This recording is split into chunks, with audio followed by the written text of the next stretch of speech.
Hey y'all, it is Quinn from Cipher Art, and in this installment of Deciphering My Process, I wanted to show you a couple of completed small assemblages that I started. And with this one here, that was a screw up. So I actually had started with this Mako metallic dark bronze, and it's a really cool color. As you can see, it's extremely dark, and it looks almost black, but it actually has kind of a slightly reddish tone. Gorgeous stuff. However, I got a couple coats in and for some reason started putting copper on top of it. And rather than try to wipe it off or start over or sand it off, I went ahead and just ran with it and I put the activator on it and I got this really, really cool result. It's since been sealed so the oxidation will stop. But yeah, kind of an accident, but really kind of cool. So let's take a look at the inside. This has got some cool stuff in it. I got a lenticle here from American Science and Surplus. Totally love them. And this bug came from the Raleigh flea market in North Carolina, here where I live. And if you're ever visiting, I recommend the flea market highly. It runs every weekend except for the month of October when they have the state fair. Great. You will find everything there, literally. The hand I found on the street somewhere. Because I'm prone to picking up things I find on the street. Yes, I am one of those people.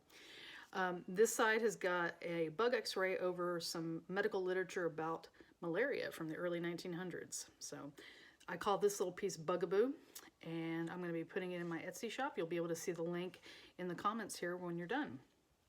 So the other one is an Altoids tin that I did alter, but on this one I used the Modern Masters rust oxidizing paint. So it definitely has a darker appearance than some of the other things I've done. And this one is one that orients this way and hangs. And it says, Memento Mori, live deeply. And the time and love is a reference to a Shakespeare sonnet. And inside the box is a it's a tiny x-ray of a human head and torso. It's a little hard to see, or the neck and upper torso, I should say. Covering over some more of Shakespeare's poetry with some other random bits that I had lying around. So pretty neat. It hangs nicely from this little piece of jute. And I'm really happy with how it turned out. It's nice and distressed. You can see it did a little bit of cracking and some interesting, I don't know, pooling isn't quite the right word, but it cracks and it does some interesting things with the way that it dries. So that's one thing I do like about the Modern Masters, is you do get some unusual texture that really does look weathered.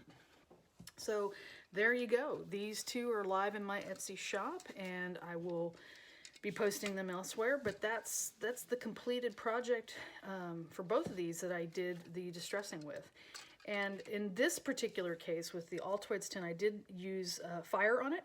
I used a culinary torch to distress it, which is why you see some level of warping here with the lid. It's just what it does, which is fine. It makes it look more real to me. This is a tin that I bought as a pack of 12 from Amazon. They're designed for sewing kits and other small things.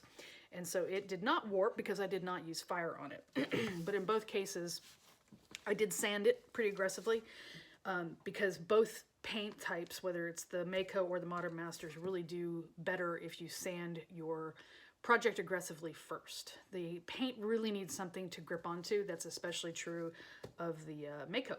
So there you go. Anyway, thank you for watching, and if you're so inclined, please do hit that subscribe button. I'll be adding some more content soon, and if you have any questions at all, feel free to leave me a comment. Thanks.